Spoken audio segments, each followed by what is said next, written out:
오늘 이 시간 우리에게 주시는 하나님의 말씀, 구약성경 사무엘하 23장 1절에서 7절까지 말씀 보겠습니다. 구약성경 503쪽입니다. 사무엘하 23장 1절에서 7절 말씀. 자, 찾으신 줄 알고 우리 같이 한 목소리로 합독하겠습니다. 이는 다윗의 마지막 말이라. 이새의 아들 다윗이 말하며 높이 세워진 자, 야곱의 하나님께로부터 기름 부음 받은 자, 이스라엘의 노래 잘하는 자가 말하노라. 여호와의 영이 나를 통하여 말씀하시며 그의 말씀이 내 혀에 있도다. 이스라엘의 하나님이 말씀하시며 이스라엘의 반석이 내게 이르시기를, 사람을 공의로 다스리는 자, 하나님을 경외함으로 다스리는 자여, 그는 돋는 해의 아침빛 같고 구름 없는 아침 같고 비 내린 후에 광선으로 땅에서 우미 돋는 새풀 같으니라 하시도다. 내 집이 하나님 앞에 이같이 아니하냐. 하나님이 나와 더불어 영원한 언약을 세우사 만사에 구비하고 견고하게 하셨으니 나의 모든 구원과 나의 모든 소원을 어찌 이루지 아니하시랴. 그러나 사악한 자는 다 내버려질 가시나무 같으니 이는 손으로 잡을 수 없음이로다.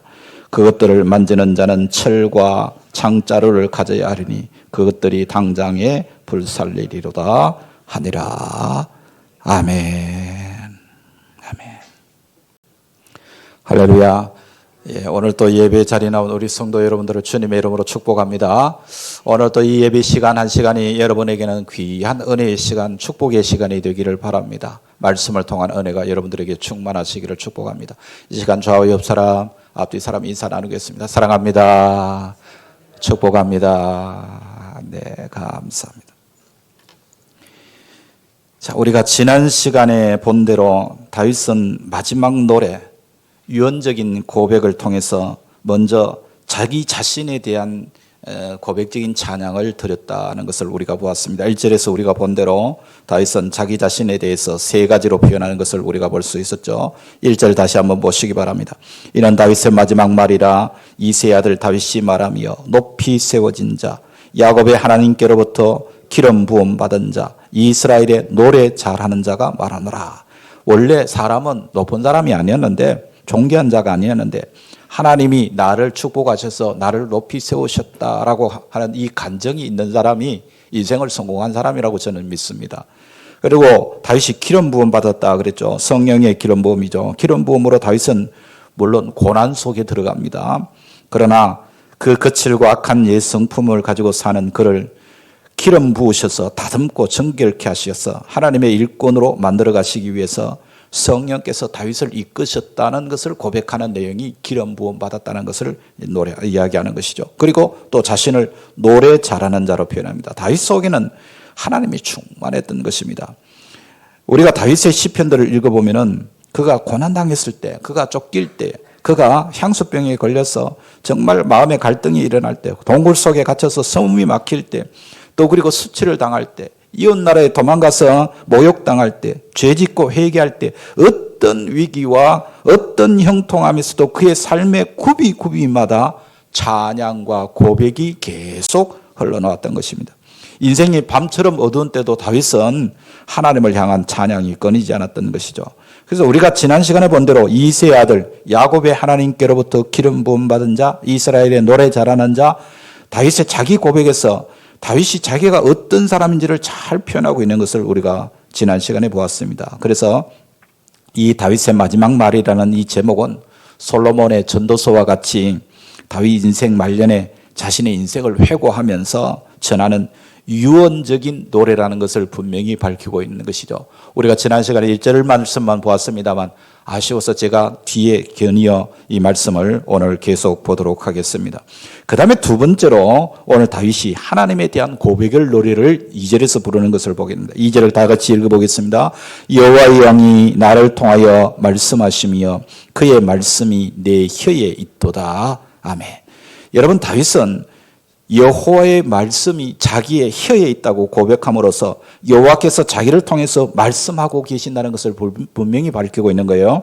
그는 자타가 공인하는 하나님의 사람으로 성령의 감동을 받아서 하나님의 말씀을 세상 가운데 선포하는 선지자적인 사명을 감당하는 그런 사람이었다는 고백인 것이죠.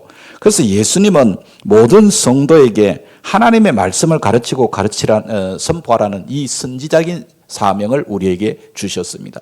그래서 땅끝까지 정인이 되는 것이 바로 하나님의 말씀을 선포하고 가르치는 일인 것입니다. 우리는 다윗과 같이 성령 충만함으로 하나님의 말씀을 세상 가운데 드러내고 전하는 이 선지자의 사명을 감당하며 살아야 하는 것이 우리에게 맡겨주신 사명인 줄로 믿습니다. 그래서 여러분, 우리 예수 믿는 사람은 어디에 가든지 전도해야 됩니다. 예수님을 전하는 삶을 살아야 되는 것이죠. 하나님께서 인간을 창조할 때 생육하고 번성하고 충만하라 그러신 다음에 땅을 정복하고 다스리라 그렇게 말씀했죠.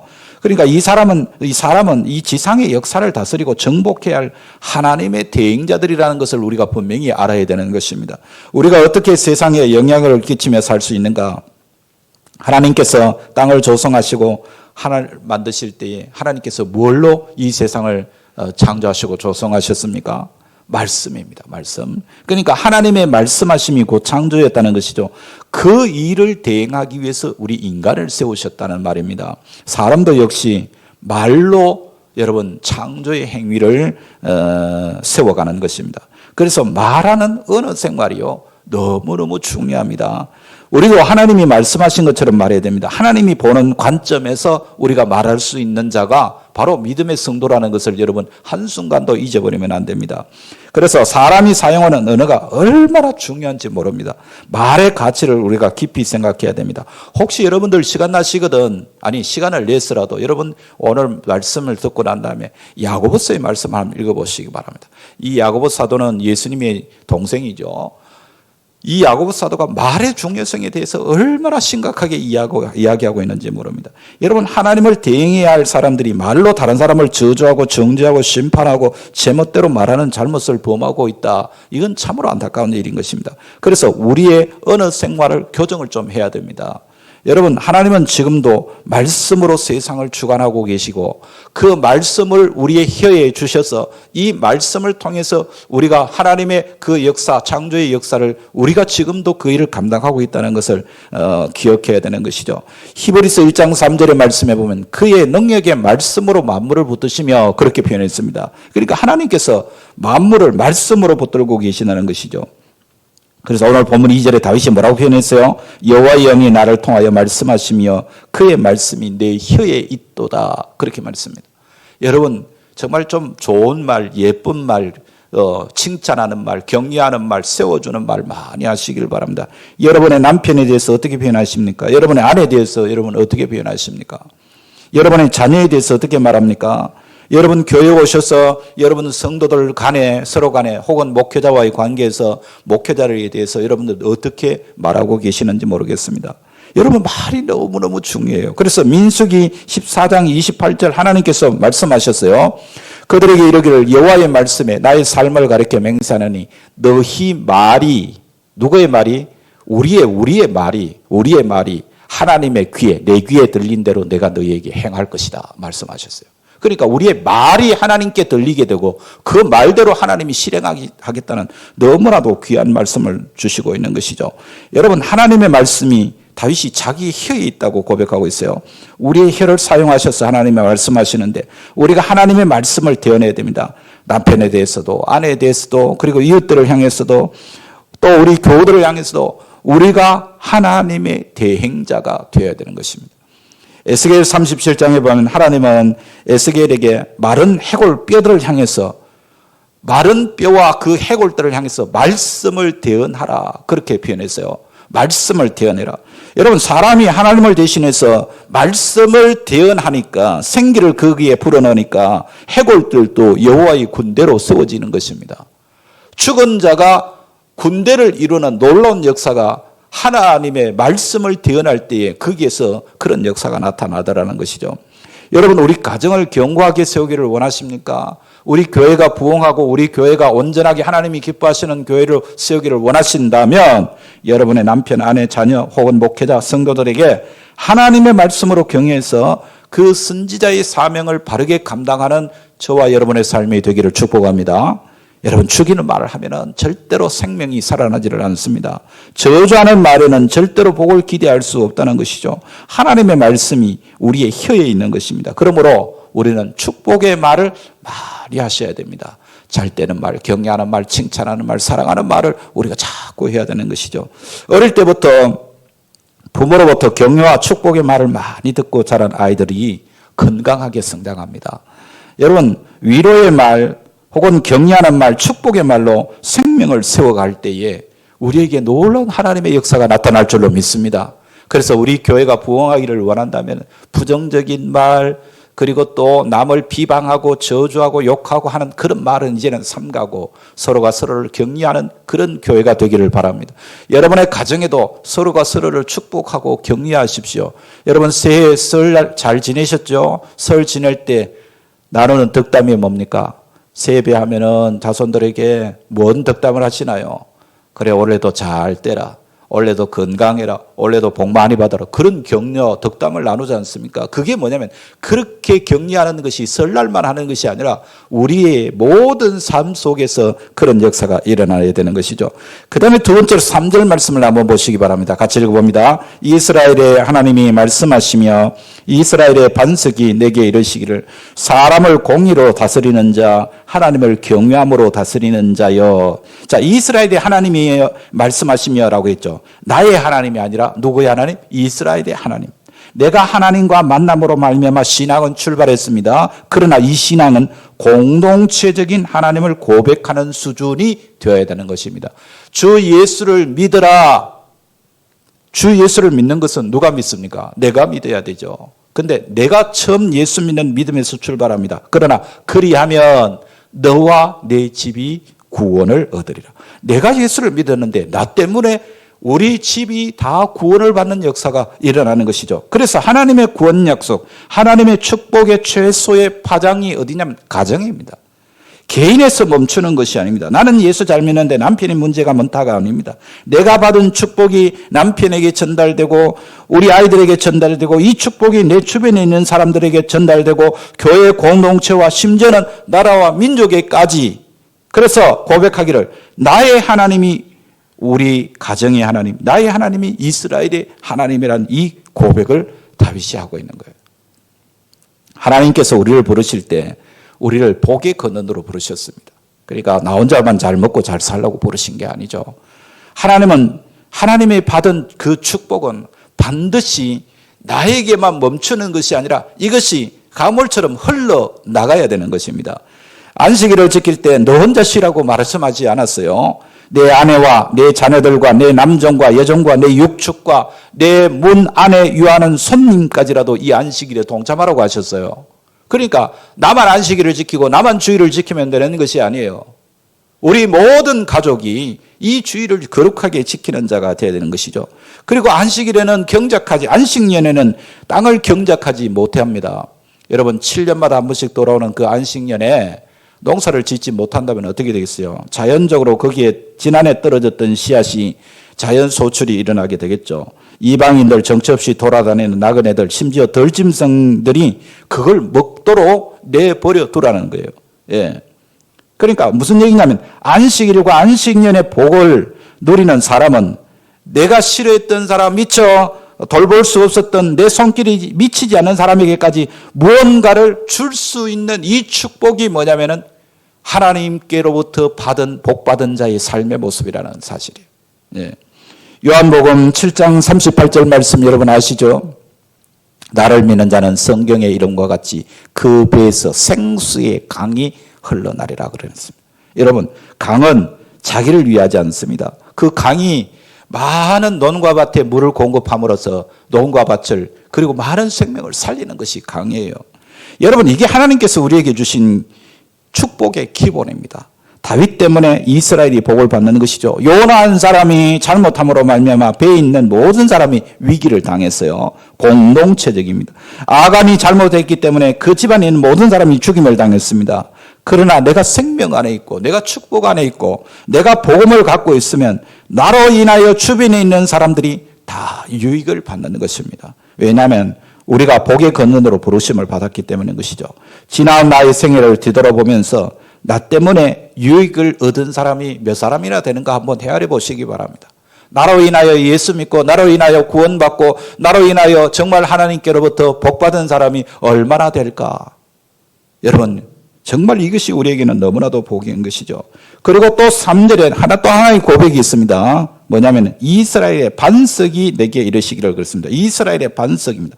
여러분 이 성경에서 반석 바위라고 하는 개념은 우리의 기초, 우리의 산성, 우리의 피난처, 우리의 피할 요새라는 뜻입니다. 우리가 부르는 찬송가 494장이죠. 만세 반석 열리니 내가 들어갑니다. 그 만세 반석 뭐라 그러니까 예수님을 만세 반석이라고 표현하지 않습니까? 주님이 우리의 반석이 되십니다. 우리 민족의 반석이 되시고 이 역사의 반석이 되시고 이 모든 우리 인간의 세상 삶의 반석이 되시는 분이 우리 주님이시라는 것이죠. 그렇기 때문에 우리가 반석으로 피해야 우리 인생이 안전한 것입니다.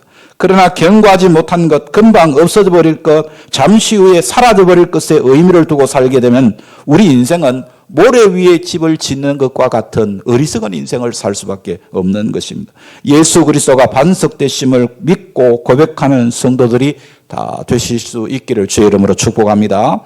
자, 이제 다윗이 자기 자신의 고백과 하나님에 대한 고백을 마친 다음에 위대한 예언을 하고 있는 것을 보게 됩니다. 자, 3절 후반절부터 4절까지 우리 같이 한번 읽어보겠습니다. 시작. 사람을 공의로 다스리는 자, 하나님을 경외함으로 다스리는 자여.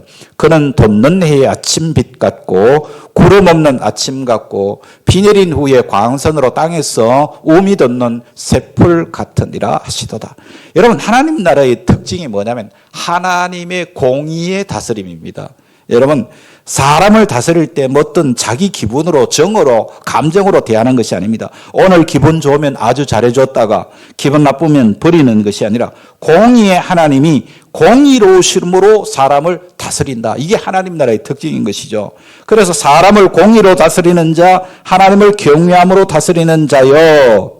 여러분 하나님을 두려워하고 존중하는 자에게 축복을 주시고 하나님을 멸시하는 자에게 함께 경멸하시는 언약의 관계, 약속의 관계로 만나시는 하나님을 지금 노래하고 있는 것이죠. 경외함으로 다스린다. 그래서 우리가 하나님의 통치를 잘 받기를 원한다면 하나님을 경외하는 자로 사는 것이 우리에게는 너무나도 중요한 것입니다. 여러분 사무엘상 2장 30절에 보면 나를 존중히 여기는 자를 내가 존중히 여기고 나를 멸시하는 자를 내가 경멸하리라 그렇게 말씀하셨습니다. 여러분 하나님의 통치의 한 면을 우리에게 보여주는 말씀이라고 생각합니다. 자, 그리고 4절에 뭐라고 이야기했습니까? 4절. 그는 돋는 해의 아침빛 같고 구름 없는 아침 같고 비 내린 후에 광선으로 땅에서 우미 돋는 새풀 같으니라 하시다. 여러분 아침에 해 돋는 웅장한 장면을 정말 가슴 벅차게 쳐다본 경험이 있습니까? 꼭 동해안 바닷가에 가서 보지 않더라도 해가 떠오르는 그 장면을 쳐다보고 있으면 굉장히 가슴 벅찬 감동을 느끼게 됩니다. 여러분 시골에 사시는 분들은 아마 조금 더 높은 산에 올라가서 그 돋는 해를 한번 쳐다보시길 바랍니다. 얼마나 감동적인지 모릅니다. 하나님께서 우리의 인생을 그렇게 만드신다는 겁니다. 아침 해가 돋을 때 구름 한 점 없는 깨끗한 하늘처럼 하나님께서 그렇게 맑게 해주시겠다 그런 이야기죠.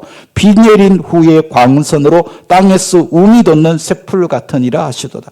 비가 온 후에 해가 쨍하고 쬐을 때 여러분 산뜻한 그 향기 나는 그 상황을 여러분 상상해 보시기 바랍니다. 주님께서 메시아가 되셔서 우리 인생을 그렇게 바꾸어 주시겠다 하는 것입니다. 그런데 하나님을 대적하는 자들은 어떻게 되는지 6절 7절 말씀 한번 보겠습니다. 그러나 사악한 자는 다 내버리질 가시나무 같으니 이는 손으로 잡을 수 없음이로다. 그것들을 만지는 자는 철과 창자루를 가져야 하리니 그것들이 당장에 불살리리로다 아니라. 하나님을 대적하는 자에게 심판이 따른다는 말이에요.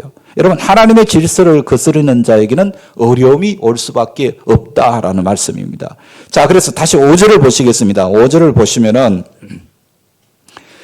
같이 읽어봅니다. 내 집이 하나님 앞에 이같지 아니하냐. 하나님이 나와 더불어 영원한 언약을 세우사 만사에 구비하고 견고하게 하셨으니 나의 모든 구원과 나의 모든 소원을 어찌 이루지 아니하시랴.